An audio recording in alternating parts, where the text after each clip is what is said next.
Welcome back to Candid Conversations, where we love to explore the real, raw, and redemptive stories of God working through His people. I'm your host, Jonathan Youssef, and today we're welcoming one of our own to the Candid Studios. Today's guest is Joy Chapman, Development Director for the West Coast for Leading the Way. Joy, how good it is to be with you. We met once before when you first came on at Leading the Way, and now we're getting reconnected, and my team was saying just how amazing your story is. And so we're going to be candid. I hope you're ready. Yes, thanks for having me. Tell us a little bit about upbringing, growing up. What did that look like for you? I became a Christian at a young age. Mom told me to go brush my teeth. And so I went upstairs. I did not want to brush my teeth. Sounds like my kids. Yeah. So she comes up and she says, "Hey, did you brush your teeth?" I said, "Yes." And then she turns and walks away. I said, "Oh, no." She goes into the bathroom, feels my toothbrush. It was dry. Busted. Yes. So after I faced the consequences of that lie, I needed Jesus. And so we were on the floor, and I said, "I need Jesus right now." From From wow. the lie. I remember the point where I was sitting, and I just knew I was a mess. I was young, but Yeah. I was going to do things sideways, my way. Yeah. But I went to church. I went to Christian school. And so at our church, we had Sunday school. And then we went to big church for the worship. Sure. And then children's church. And then at school, we memorized verses once a week. Yeah. So those verses got inside of me. And I loved it. I loved church. I loved Jesus. I loved the stories. I bought it. Yeah. So when those verses got inside of me, they became a part of my being, my gut. They guided me. And I didn't realize they were becoming part of my identity. Sure. And so there were a couple of them that stuck out, that still stick out today. As a man thinketh in his heart, so is he. Yeah. And so as a kid, as I'm thinking through, what does that mean? What I think about is who I am. Okay, what I think about is who I am. Got it. And then whatsoever things are true, pure, just, lovely, noble, if there be any virtue and any praise, think on these things. Okay, so if I think about things that are true, pure, lovely, I am in some way true, pure, and lovely myself. Action of it, right? Yeah. And so I thought, okay, I want to be true, pure, and lovely. Yeah. I'll think on these things. Yeah. So who knew that now scientifically we have the proof that what you're thinking about, the brain pathways you're forming, shape your identity. Right. And because my parents were both pursuing like a 1 Corinthians 13 love of me, I was in a safe, loved environment where that could shape my identity. That was key in my formation. At age 12, we got into a car wreck. My mom got brain damaged and was in bed for a year. Oh, my goodness. She had some neck and shoulder damage. But that started my journey with Romans 12:2, be transformed by the renewing of your mind. Mom and I were in a tug of war. She was in pain. I wanted her to heal. Yeah. I said, "Mom, your brain can get better. It can. I know it can." 12-year-old wisdom. There was no science behind it. The doctors were saying, "Oh, no. After 2 years, whatever healing you've got, that's all you're getting." So there was this tug of war, but I believed her brain can heal. But I had no real proof. Scientific proof, right? And at the same time, spiritually, I felt like there was more. I always, as a kid, felt like I'm missing some piece of Christianity, and I didn't know what it was. Okay. So then, as an adult, I really started deconstructing. Right. Because I start reading Scripture, and I said, okay, wait a minute. In 1 John 4, it says, perfect love drives out fear. Okay, I looked around at the Christians I knew. I don't see perfect love driving out fear. Right. So is the Bible a lie? Right. Or are we missing it? Yeah. And it was a huge question for me. And it was hard to get adults to engage and get in it with me. So in the same way, Romans 12:2, be transformed by the renewing of your mind. I'm looking at Christians. Are we being transformed? So there's all this potential that the Bible's talking about, this incredible possibility, this abundant life, but I didn't see many people living it. Yeah, which is interesting because the inverse of that is what he says, do not be conformed to the image of the world, which sounds like you were picking up and seeing people who were professing faith being conformed to the patterns of the world. Mm-hmm. Absolutely. At the time, it was incredibly confusing because I said, if this is all a lie, if this isn't true, I'm going to go ditch it and go mountain biking and go adventuring. Live it up. Yeah. Cultural Christianity was not appealing to me at all. Right. And so I thought, well, how am I going to figure this out? So I start praying, and then I went to a conference that was a week-long summer conference where there were a lot of Christian speakers speaking, and my questions were adequately answered in that conference for me to say, okay, we're missing it. Yeah. That's the answer to my question. And I said, well, I don't want to miss it. Yeah. But I don't know what to do about it. Which is interesting. So at a conference, you feel like you're getting the answer to the question of, are we missing out? And the answer is yes, but you're not getting any of the, and here's how to do how to live it out. Right. Okay. I've seen this often, a broad stroke statement. For example, you need to forgive. Right. Great. Okay, let's hold talk. my hand through this. Okay, what is forgiveness? Right. Because there's great confusion in how you behave after forgiveness. There's this misunderstanding that if I forgive, then I have to be walked all over again. Then I have to let the person sin against me again. Right. It's a boundary issue. No. Right. No, forgiveness is separate. You can totally forgive somebody. Like if somebody comes into your house 3 times and steals from you 3 times, you must forgive them. You never have to invite them into the house again. There's a boundary there based on their behavior, but the forgiveness piece, so what is it and why is it so important? And how do we do it? For example, I was interested in this guy. It was my early 30s. We were spending time together, and he said, "You are so defensive." And I said, I am not defensive. With a defensive tone. And then I thought, oh dear, I'm defensive. Yeah. It's a little scary when you hear yourself say it, right? Yeah, I've been there. Yep. And I really liked this guy. Right. And I thought, well, I've ruined that. I went for a run at the Stone Mountain Trails. Yeah. And I said to God, okay, God, apparently I'm defensive. I had no idea. Yeah. Okay, why am I defensive? Well, and then God and I just started breaking it down. They're afraid of being hurt. Yeah. And I said, but I'm not afraid of being hurt. I'm fine. I'm always fine.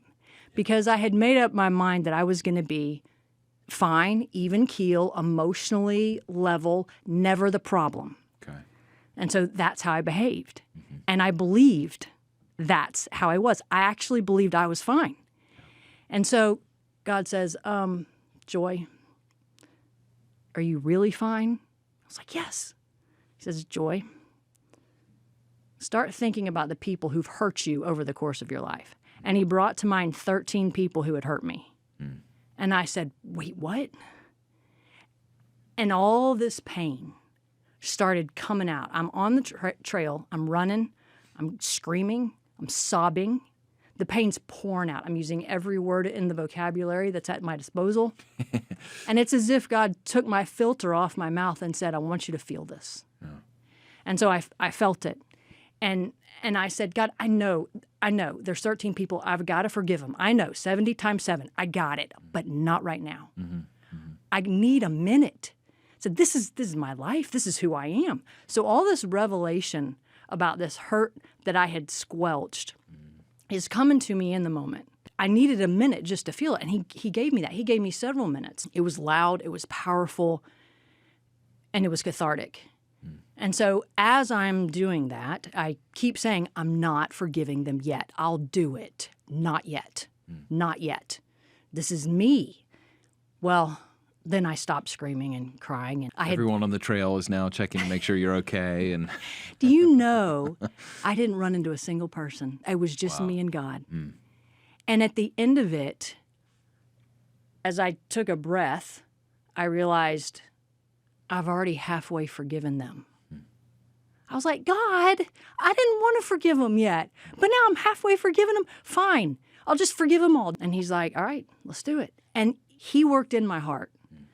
All I had to do was give him the permission to make my heart ready, because my heart was not ready. My heart was stubborn.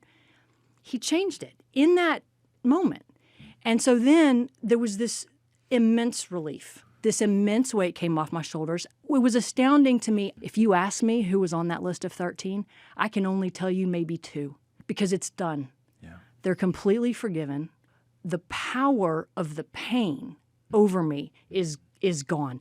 I no longer hold any of their wrongs against me whatsoever, and I'm the one who got out of prison yeah, because it was making me defensive. I didn't go to any of those folks face to face. It was between me and God and what it was doing in my heart. So that was massive heart healing in 20 minutes. This was another piece in the puzzle of there's something more, but I haven't put my finger on it, kind of thing. Yeah. Yeah. After I experienced that, it was fun because I just started telling everybody, because another overarching question I'd had is, what is the good news? What is it? But what is it really? I mean, yes, Jesus died for us. Yes, he's rescued us from the dominion of darkness. Yeah. But what about the abundant life? What is that? That's massive good news. So that forgiveness piece then became very important. Jumping forward in the story, so I moved out to California for several years, and while I was there, I drove past this place, Pasadena International House of Prayer. Every time I drove past, the Holy Spirit said, Joy, go check it out. And I said, I'll get to it. Well, I didn't get to it. And then my landlord wound up checking it out. And she came back, she said, Joy, you've got to go check this out.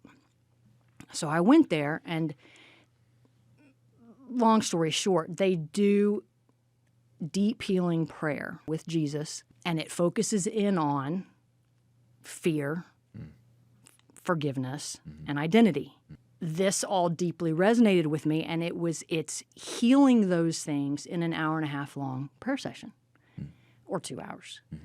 And so when I started volunteering, well, I got trained. You get trained for about 8 months, and I started volunteering with it. Jesus would do immense healing with anybody who wanted to. We all have broken hearts, and either we're walking around with a broken heart or we're in process of having that heart healed. The Christ-likeness can come out of a healed heart. You're not forcing good behavior. It flows out of that healed heart. Because forcing good behavior becomes an end in itself. Right. Right. And now I'm only looking for the behavioral. I think people can have behavioral modification and their heart remains in the same position. Until you have a Holy Spirit bringing illumination of God's Word and the truths of who God is and how He operates and what I've been forgiven of, and now I am free actually to offer that forgiveness, which sounds like that's what you had on display in your run through the mountains. Now the behaviors are actually just the fruit of the reality of what's come in. That's an information thing to your Romans 12 illustration, and then the rest of Romans 12 becomes the outworking of that, right? It's in my mind, but it's actually made its way all the way to my heart, to where it becomes that putting on display the Christ-likeness characteristics that you're talking about. Yeah. Yes, and it's so much easier to do it that way. Right. Yeah, because otherwise it's you're trying to do it out of your own strength and ability, which you can do for a while, but eventually you'll be exhausted. And people will know you're a fraud. Yeah, and you'll fall hard. Yeah. When your intentions were good and you were trying as hard as you could try. But that's where Jesus says, no, my yoke is easy, my burden is light. Yeah. Let me help you. Yeah. Jesus offers us so much help. Yeah. And so to talk about what does that help look like? Yeah. Let me ask you, what do you find is the biggest obstacle to people being willing to receive help. Yes. So, and it was my obstacle as well. It's the initial being willing to look at the darkness and hurt that's inside of me because it's so ugly. Yeah. The sin in there that's so ugly, the thoughts, the hurt, and it's all kind of a mixed up melee of stuff. Yeah. It's the first opening of that door. But the great thing is this. Once you open up the door and you stare at it the first time and you get some healing, and then you realize, okay, yeah, it's ugly stuff in there, but Jesus just healed it. It wasn't bad. Yeah. It's like... And he didn't run away from it. Right. Yeah. And so being willing to get up on the operating table and let Jesus do the surgery, it's that stepping up onto the table. Mm-hmm. The word you kept using earlier was, I'm fine. And I think that's a really good sort of summation of the mentality that I think we want to portray to the rest of the world. I'm fine. It's great. You know, here's my social media profile, and does it look like I'm struggling with anything? Because I'm not. Right. When it's like behind your, Yeah. Lord, help. Right. Or someone help. The number of folks that in the deep healing prayer that I've encountered who have feelings of worthlessness or unworthiness, it's immense. The identity issues that we have that are hiding, but if we're not honest about it, we can fool ourselves into thinking nobody else knows that I feel worthless, so it's okay. If I'm becoming Christ-like, Jesus did not feel worthless. Right. And he gives me worth, so I'm not worthless. Right. The truth is I'm priceless. Yeah. So part of in this prayer, the deep healing prayer, part of what we do is we look at the lies that we might believe about ourselves and then ask Jesus, what are the truths? We're priceless. We're children adopted into the kingdom. You may not want to talk about this, but the International House of Prayer has gone kind of through some turmoil. Yes. So there was some turmoil in Oklahoma City where the International House of Prayer originated. One thing about the International House of Prayer is there's different prayer houses across the United States and across the world. And they all are pretty separate from each other. The way they're set up is to kind of maintain autonomy and each be separate. And so the Pasadena House of Prayer is run by its own team. Yeah. And has little interaction with the Kansas City one. Was astounding to me. There's members from 85 different churches who all volunteer at that house of prayer. We have to be careful with allowing a little bit of taint to taint the whole. This is tricky ground. Yeah. Right? Yeah. And it's difficult. And there's a fine line to navigate. What I can say is the Pasadena House of Prayer, I was very cynical when I went the first time. I was very skeptical. Sure. I was running them through every single ounce of discernment that I had in me. And they had the verses to back up what they were doing, the support. It was biblical. It was an incredible experience for me to volunteer with them and to very much put them through the fire. Are these folks real? And it's been about, 9 years that I've been volunteering with them. And I'm very proud of their pursuit of intimate relationship with Jesus. Not religiosity, not rule following, intimacy with Jesus. But yes, to your point, there have been Christians across the U.S. in various large groups. There's a struggle going on. Yeah. Joy, what were some of the issues that you were dealing with that you felt like you needed to tackle? Another piece that can get in the way of the sanctification process is fear. I was first asking the question, does perfect love really drive out fear? Right. And looking around. And so my struggle with fear, it was very hidden. There was a point at which I had severe asthma and severe grand mal seizures. And so there was fear in not being able to breathe. There was fear in, am I going to have a horrendous seizure? And I got healed from both of those physically. One time, a friend of mine came out to California. I was living there at the time. We went to dinner, and we got on the conversation of my fears. And one of my fears was speaking in front of people. Sure. And I'd had it for decades. Yeah. And this was a childhood friend. And so he had the grounds to say whatever he wanted. We were like brother and sister. But he said, you cannot be afraid of public speaking. No, it's not allowed. I was like, it is allowed. I'm afraid, and I'm never going to do it. And he said, nope, unacceptable. So we walked in circles around this restaurant for 3 hours while he cared enough to drill in and say, okay, what are you actually afraid of? What's the worst that could happen? And then I would give the answer. And then he would say, well, is it really so bad? And then, and I was afraid of stumbling over my words. I could lose my words pretty easily. Right. And then he said, well, is that so bad? Aren't you going to have friends in the audience? Maybe they'll cut you a break. Right. Well, I mean, maybe. Then I was like, but I'm afraid of having a seizure on stage in front of everybody. That would be horrendous. Seriously? Maybe there'd be some compassion for you. Right. Maybe they'd get you off the stage and take care of you and it would be okay. Or wherever, the classroom, wherever it is. Because I had shut down any speaking in front of any group. Yeah. Like one-on-one is awesome. Aside from that, no. We talk it through. So Jesus was using him as this vessel. So by the end of the 3 hours, I was no longer afraid of speaking in front of people. It all went away. Wow. And it's because he had the heart to talk through it completely with me, to make me face it. Cut off your arguments. Yeah. And here's the key thing about fear. This is huge.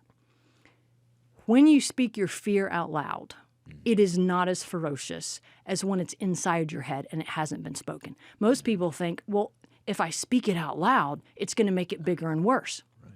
It's the opposite. Right. You say it out loud and you unpack it. Well, is Jesus there with you? Has he abandoned you? Right. In that? No. And so there's immense healing in fear. Now, and again, that's a whole can of worms because fear, anxiety, you start connecting those two and you get into tricky territory. But I've seen a lot of healing that Jesus has done in that realm of fear. His perfect love does drive out fear. And I mean, it was a 3 decades long fear, and I had set my mind. I was going to leave that alone and just never go near speaking. Yeah. Given you opportunities to speak since then? Yes. And it was terrifying to a degree, but at the same time, I did it. And I did it in front of a very friendly group of folks. Yeah. It was a discipleship class. I did it for seminary, and it was a phenomenal experience. Wrote my own curriculum that I was just super passionate about, and we did it during COVID, a group of us outside, and had a lovely experience. And I never would have done that if my friend hadn't walked me through that. Yeah. The freedom of being free of the fear, it helps me step more into my identity and take ownership. Yeah. Because Jesus created us. Does Jesus create anything but incredible creations? We're all an incredible creation. Mm. And so what does he want us to do? He wants us to, without pride, own who we are, who he's made us to be, all the beauty of us, all the giftings that he's given us. There's a way to take ownership without getting cocky. And as he frees us of unforgiveness issues, fear issues, it is easier to step into that identity. I live in Western North Carolina. I was not there when the hurricane hit. I was actually on a work trip out west. The ironic thing is I knew more about what was going on than my friends in Western North Carolina because the electricity was out. Right. So the day before the storm came in, I'm watching on my phone. So the storm comes in, it hits, it's horrible. I'm texting my friends, they're not answering. I called one, she didn't answer. I'm watching on Facebook as the cries come out. I haven't heard from my grandma. Can somebody go to this address and look? In the meantime, I'm seeing videos that people are taking, and this is before the news. This is before anybody was in action. This is like the morning after. Yeah. And the videos of the fallen trees, the downed power lines were horrendous. Yeah. And I had to release guilt for not being in the mess of North Carolina. And then after that, start praying for Western North Carolina. Texted about 10 people, texted and called. Y'all, we got to pray for God's glory over North Carolina. So my job wasn't to be there in person, which is what I wanted. Right. So I had to release that and let it go. I got home a couple weeks later. The electricity had been out for 11 days. My across-the-street neighbors, they got flooded. You drive around and there's trees down everywhere. You don't drive anywhere fast because around a corner there could be a work crew and there weren't enough people to set up cones. Right. So you've got to be careful everywhere you go. We worked through the Western North Carolina, disaster. There's so many people who came and helped. The outpouring of God's love in that place was gorgeous. The hearts of people caring for people, God's glory was everywhere. It was beautiful. It's still a work in progress. Yeah.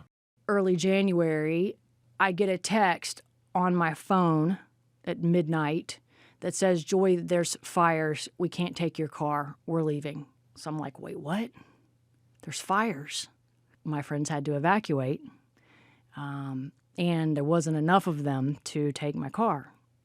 So I said, well, there's been fires in California before. We've lived through them. Yeah, right. They're not going to get down into all the houses. And then I wake up the next morning, and they've gotten down into the houses. But I didn't know which ones. I got on the phone with them. Guys, what's going on? And they're like, it's bad. It's bad. We're going to be lucky if our house makes it. We're just waiting for about 6 hours. Because the fires are ravaging the area. People have evacuated. Nobody's there. Nobody knows what's going on. The firefighters don't have any water. So we waited. My landlords drove up to their house, and their house made it. But the back house where I used to live got burned. And I loved that place. It was my favorite place that I lived in my adult life. Yeah. My mountain bike burned. Not a big deal compared to the people who lost their full homes. Yeah. So my landlords then drove up. They knew where my car was parked. It wasn't far away. They drove up to where my car was parked, and they sent me a picture. The whole place had burned. So the car had gone. Here I was again. I'm in North Carolina. The disaster happens on the other side of the United States in California. I'm not there, but I immediately started praying, God, do I get to go to this one? And he said, yeah, I need you to go, and you need to go pray with people. Yeah. This one broke my heart. Yeah. So I get out there and am praying with people. There were some incredible prayer times. And I had about 4 days before we went to the site to see my old apartment that burned and then to see where my car burned. And my landlord said, you need to prepare yourself. You need to be ready for what you're about to see. And so we get up there, and 2 cul-de-sacs behind my landlord's, every house on the cul-de-sac was burned. My landlord's house should have burned. It didn't burn. Wow. Then we went up to where my car had burned down, and it was a different story. It was a devastation the same way that North Carolina had been devastated. Right. Both visually, when you see them, it does something to your soul. The grief process for me was the same because it was a special area. It's beautiful. We're not made for such devastation. It does something to us. Again, in California, the same thing happened. The outpouring of care was immense. As much as I got to see the devastation, I got to see more good from people and out of people than I'd ever seen before. But I did ask, God, what do you want me to take from being a part of these 2 disasters? That's still a work in progress. I'm still listening and learning. God does give the grace for today. The healing that he offers, be it from disasters, be it from trauma, it's available to us. It's important. And to take the first step of opening up our darkness, saying, here's our darkness, Jesus, you do something. I can't do anything. What Jesus will do in that is stunning. It's a release from prisons. He came to bind up the brokenhearted, very literally. We are the captives he wants to set free. Yeah. We're in prisons of darkness. And he offers so much healing in that space. Joy, we've been on quite an adventure through this, and I hope that those listening who may be wrestling with issues of identity, forgiveness, fear, have been able to take something away from hearing your story. And we pray that He would build you up and build our listeners up into the knowledge of who He is and the character of who He is. So thank you so much for taking the time to sit down with us and have a candid conversation. Thank you for having me. What a pleasure. Likewise. I'm Jonathan Youssef, and this is Candid Conversations. If Joy's story stirred something in you today, maybe a wound that's never fully healed, a fear that's held you back, or shame that still whispers lies, you can know this: Jesus is near. Healing is possible, and you don't have to walk through it alone. Reach out to someone. Invite Jesus into the midst of your pain. He's ready to meet you there. If you would like to pray with someone, contact our pastoral care team at ltw.org/help. You can find this link in the show notes. If you found this conversation helpful, please share it with someone who might benefit. Subscribe so you never miss an episode, and direct message your faith questions on Instagram @CandidPod.